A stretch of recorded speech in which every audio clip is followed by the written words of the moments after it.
You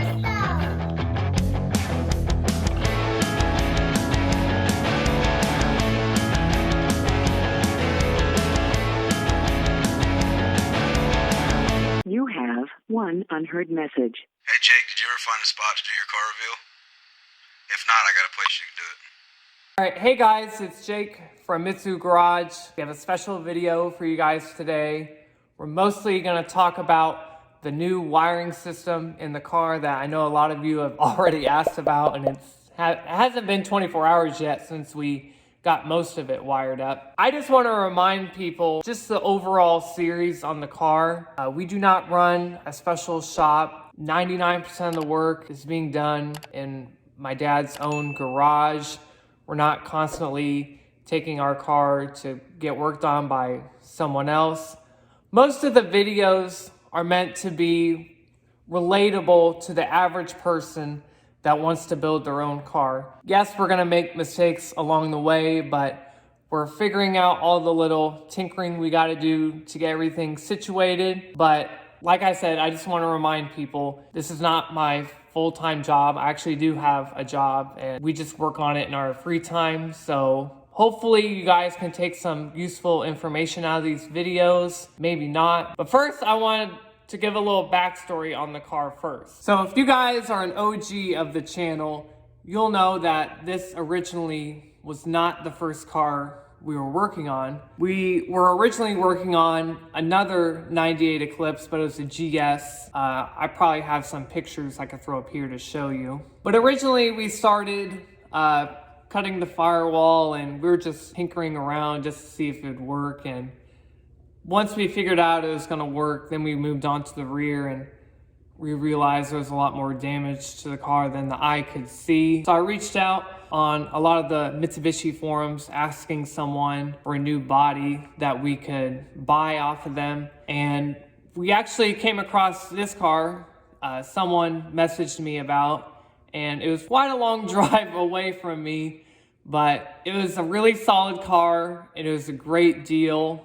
And I'm really thankful that we have this car because the car is really solid and I couldn't ask for anything more. Now, originally we were looking for a non-sunroof car, preferably crank windows, an RS or GS. These cars are just getting so hard to find in decent shape. That's not a complete rusted out bucket. This car was destined to go to the junkyard soon, and the seller actually told me that if I wouldn't have bought the car was going to be in the junkyard in a week or two. We potentially saved the car, so please steer away from being mad at us for steering away from the typical Mitsubishi platform because like myself, I am a big fan of the Mitsubishi platform, but at the end of the day, we did save the car. The car is still going to be on the road, and even though I'm not a big V8 fan, I still love this car and I adore it, and I'm sure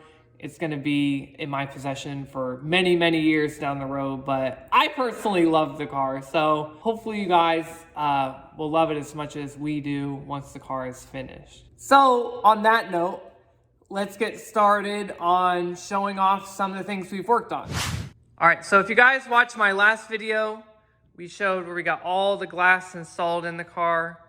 But one thing I forgot to talk about was the sunroof. Now, I actually had a lot of questions on the sunroof for the car.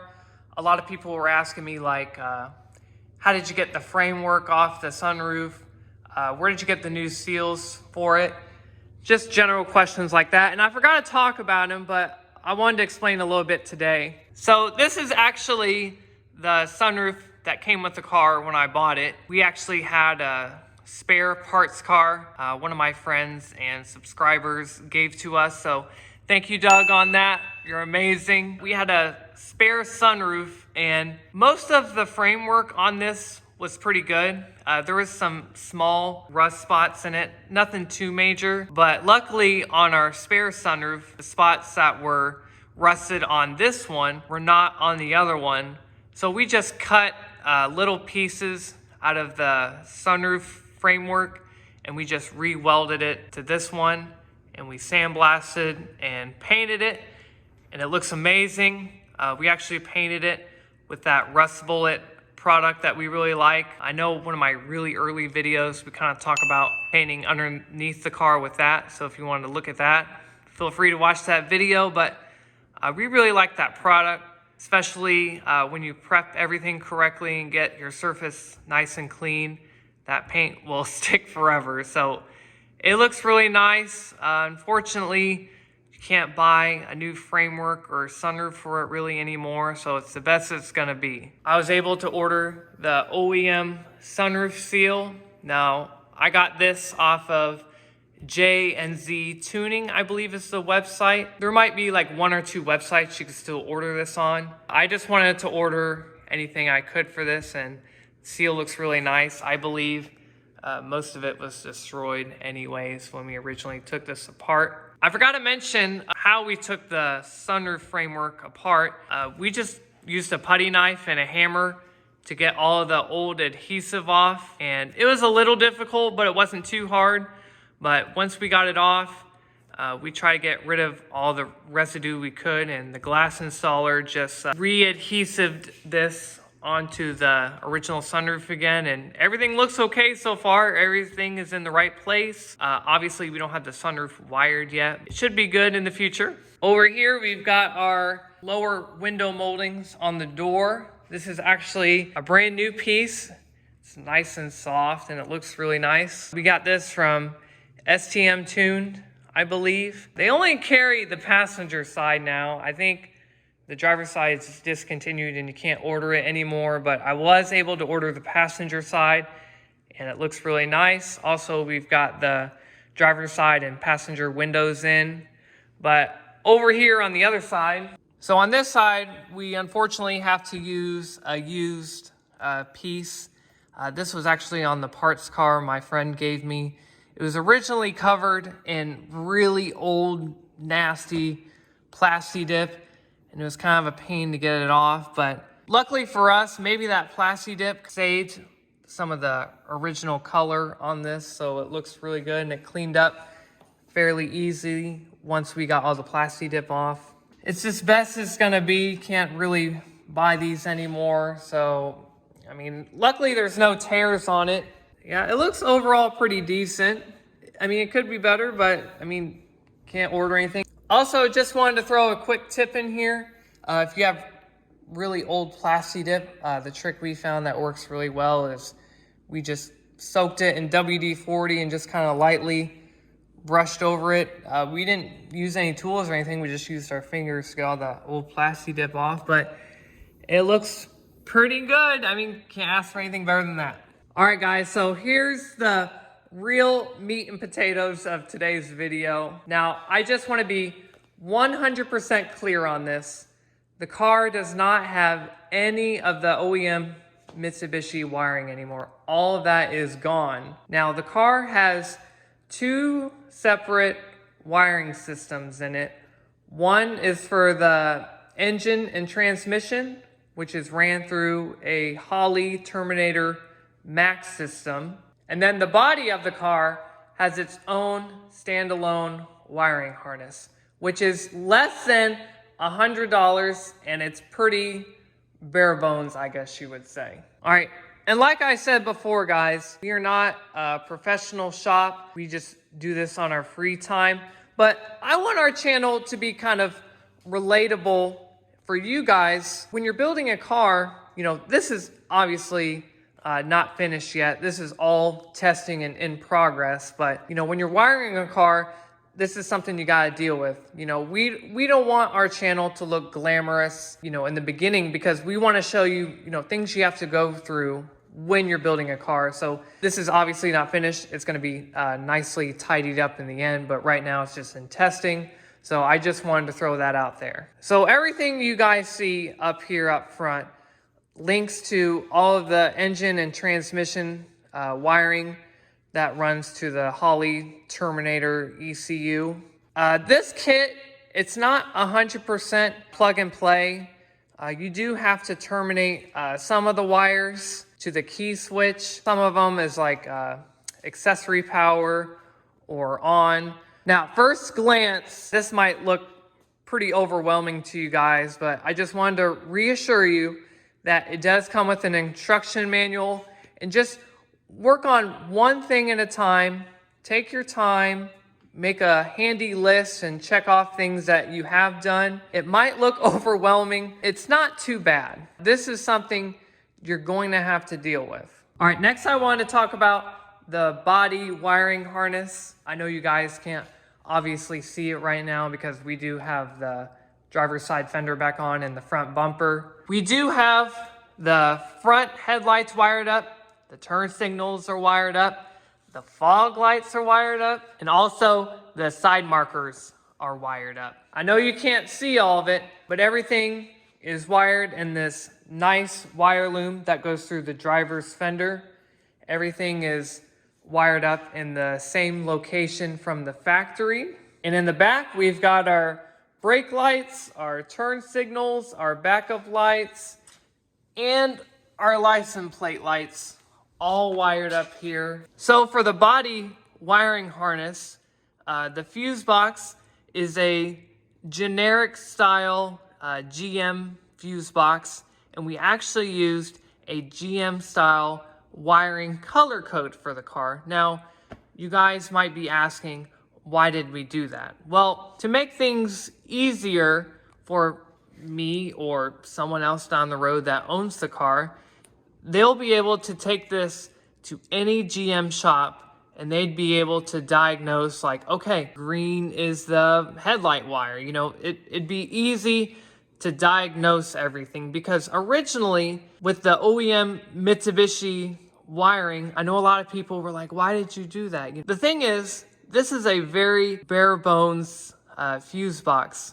Originally, the Mitsubishi wiring, everything is ran through different relays and different computers, and they kind of all talk to each other. But with our system, it's pretty much direct wire that runs to everything. So if you do have a problem in the future, you're not looking at, 4 different things. So everything will be very easily diagnosable if something goes wrong. Another thing was, a lot of the wiring in this car, my dad likes to refer to it as a telephone wire, but a lot of the wires in the car cannot withstand current to power something. So a lot of the wire is actually running to another system, and then it's getting power from there. But in the future, we just wanted to eliminate as many electrical gremlins as possible. So at first glance, this might look like a lot of wires to you guys, but this is actually about 25% maybe of the original wires. Now, when the original wires were running through this loom right here and we cut it open, there was actually, I think we counted about a little over 60 wires running to the back of the car. 61 wires. Now, with our new system, we have a total of 7 wires running to the back. But like I told you guys before, we're trying to simplify the car, not overcomplicate it. That way, if something ever goes wrong down the road, everything is easily identifiable to figure out what is wrong. So next I wanted to talk about, everybody was saying like, oh, if you get a new body wiring harness and fuse box, everything is basically plug and play.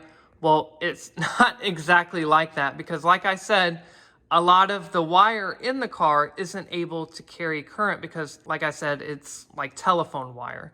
So one problem we ran into was, so originally on the steering wheel, we had the standard turn signal stock and the wipers stock, and we had the standard clock spring behind the steering wheel. We started to label some of the different connections that go to power, like this powers the headlight on switch and yada, yada, yada. Well, the problem is, like I said, the wire is too thin to carry current to power everything. So we had to figure out a plan B. So what we did was we got this GM style turn signal switch.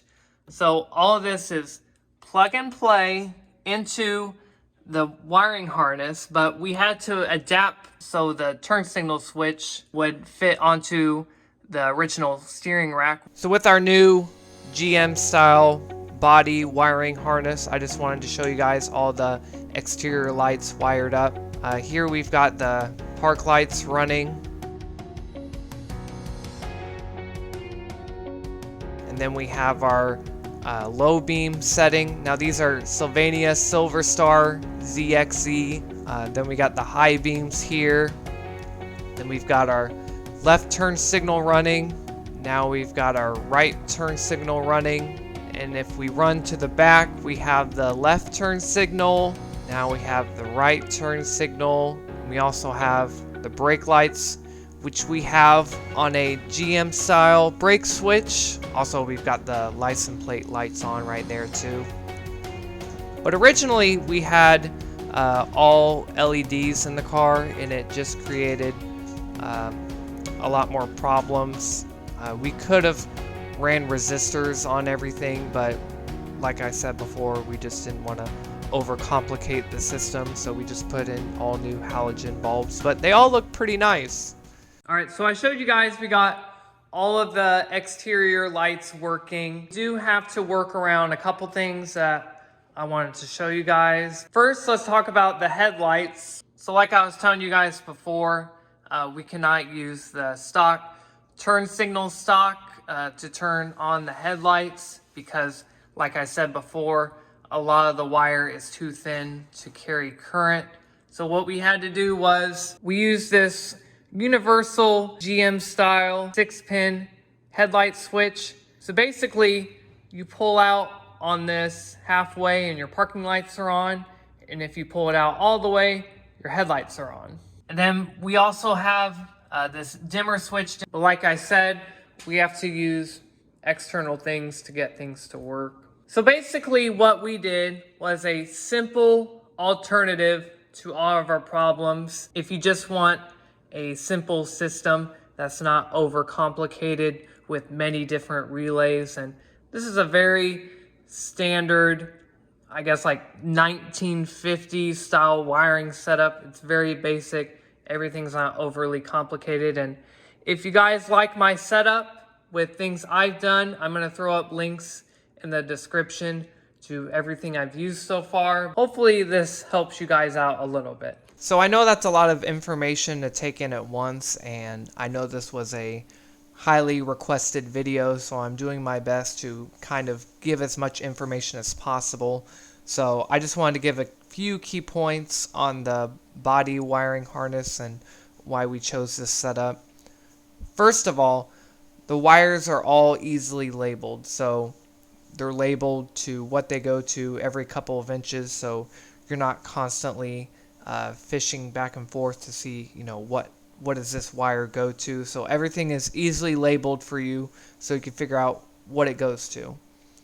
Secondly, this is a GM style color code for the wires, so you'll be able to take this to any GM shop and they'll be able to identify, you know, the green wire goes to the headlights and the blue wire goes to the turn signal. So you'll be able to figure it out pretty easily. Third, there's 17 fuses and 21 circuits. So if you wanted to wire up all of your luxuries, I guess you would say, like your radio, your AC and heat, you're able to do so. Also, for all the external lights, we were able to use the original pigtails, so we were able just to solder the old connectors to the new wiring system, so everything was pretty straightforward. Next, this is an all-in-one system, so you don't have different relays and different computers talking to each other, so everything's pretty much a direct connection to the fuse box. And last and not least, but the system is less than $100. I think it's a good value. You can definitely wire up all the luxuries you want to it, so it's definitely a good selling point. Ooh, also, I forgot to tell you guys, the power windows do work. I just forgot to film a video on that, but yeah, they do work. Just wanted to mention that. In one of my previous videos, I mentioned that we got all new hubs and bearings for the front and the rear. The rear has some Rock Auto hubs, and the front has Timken hubs. And I don't know if you guys saw or not, but in one of my previous videos, I talked about how the wheel wobbled more than it should. Obviously, the car is rear-wheel drive, so we did not have axles in the front. So instead of having an axle in place, we just had a bolt. A fellow subscriber watched one of my videos, and he saw our setup, and I explained my problem, and he actually reached out to me and he said, Jake, you have to have axles in there to prevent those bearings from moving. And my thought was, well, I can't put axles in the front and I don't need them anyways because the car is rear-wheel drive. And John actually recommended, I just want to give a big shout out to him. Thank you so much. It actually solved our problem, but he just told me to go to the junkyard or buy a new set of axles and just cut the ends off where the shaft that goes through the hub and just tighten the nut all the way down at the end. But it actually fixed our problem, and yeah, these wheels do not wobble anymore, and just wanted to give a big shout out to him. So problem solved. So right now I'm underneath the car, and I just wanted to show you guys what this looks like. So basically we just got the end of the axle here running through the hub with the nut on the end, torqued all the way down. There's no bearings or anything inside of it. It's just the end part of the shaft, but just wanted to show you guys what that looked like. One little quick note, just wanted to give you guys, me and my friends, hopefully are debuting this at Shootout this year in Ohio. I actually just ordered some shirts for me and the gang, so I'm gonna pop those up right now to show you guys what they look like. Maybe we'll sell them in the future, but as of right now, I just bought some for me and my friends to go up with us. Even though we kind of started YouTube a little bit late and we haven't shown you many hands-on type of things, like I said, we are learning and figuring out what works and what doesn't. But I just wanted to remind you guys, in the future, we do have the second one coming up. So you'll have to subscribe to the channel to see what the build is going to be on this car. Now, this is my dad's Eclipse, so I have no idea what he has up his sleeves. So I'm not going to try to be biased and tell him what to do. I'm just going to let him run with it. But I'm sure it'll be amazing, just like my car. All right, thank you so much, you guys, for watching this week's video. Hopefully, I helped you out a little bit today. Like I said, I'm gonna throw some part numbers in the description for what I use for the wiring setup. I'm really active on all the Facebook groups and the DSM Tuners website. I'm always reading your comments for what people want to see, so that's how this video came about.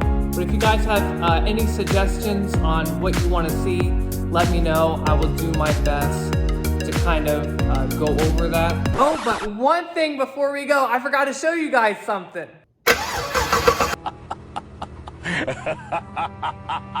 Now, do you really think I was gonna spoil that just yet? You guys will have to subscribe and stay tuned for that one.